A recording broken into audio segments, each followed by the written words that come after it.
Yes guys, good morning. Hinata karon sa Marilog District, no. Musaka ta karon sa diri sa Soninsburg, no.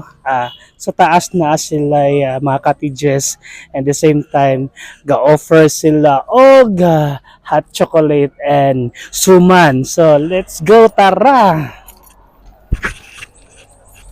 Kapoy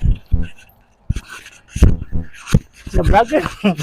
Ahat ano na buo.